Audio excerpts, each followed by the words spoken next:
सातारा शहराच्या पाण्याचा मुख्य स्रोत म्हणजे कास धरण आणि कास धरण ओव्हरफ्लो झाल्यानंतर या कास धरण परिसरामध्ये बुशी डॅमचा फील यायला लागतो। आपण या ठिकाणीच आहोत, आपण पाहू शकतो माझ्या मागे या ठिकाणी साताऱ्याच्या बुशी डॅमचा आनंद घेण्यासाठी पर्यटक आता मोठ्या प्रमाणात दाखल होऊ लागलेत। या ठिकाणी पावसात मनमुराद भिजताना या ठिकाणी बुशी डॅम मध्ये देखील मोठ्या प्रमाणात पर्यटक भिजू लागले आहेत आणि मोठ्या प्रमाणात फॅमिली सोबत असतील, मित्रमंडळी सोबत येऊन या ठिकाणी पावसाळी पर्यटनाचा आनंद घेताना हे पर्यटक आपल्याला पाहायला लागलेत। मोठ्या प्रमाणावरती साताऱ्यात पावसाची रिपरिप सुरू आहे आणि या ठिकाणी सातारा जिल्ह्यातल्या संपूर्ण धबधब्यांमध्ये देखील मोठ्या प्रमाणात पावसाळ्यामुळे पाणी ओसंडून वाहताना पाहायला मिळते। त्याच्यामुळे धबधब्यांवरती देखील मोठी गर्दी आता साताऱ्यात व्हायला लागली।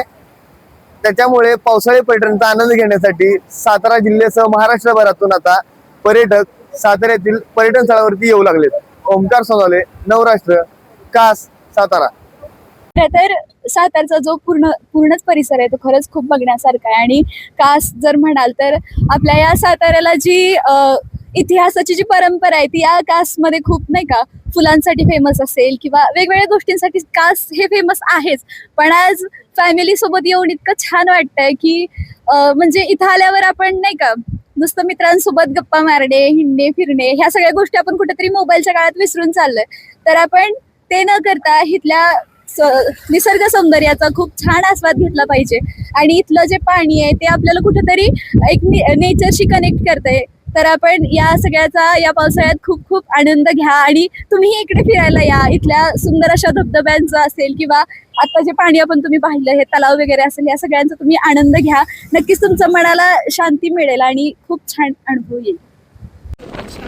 आज जागतिक वारसा स्थळ असं म्हणूयात विकास पठार आहे आपलं साताऱ्याचं आणि तिथं या दिवसात अगदी सगळ्यांनी येण्यासारखंच म्हणजे क्लायमेट असते आणि सगळ्यांनी आवर्जून यावं असं मी म्हणेल, कारण इथे येणाऱ्याला ठिकाणी जायची गरज पडणार नाही असं मला वाटतं, कारण इथं धुक्यांचा आनंद आहे, पावसाचा आनंद आहेच आणि छोटे छोटे धबधबे बघायला मिळतात आपल्याला आणि लाल माती आहे।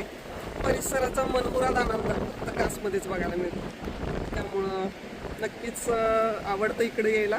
दरवर्षी आम्ही येतोच या पाण्यात आणि जरी धुकं असेल पाऊस असेल तरी याच्यात फिरण्याची मजा काही आवडच आहे।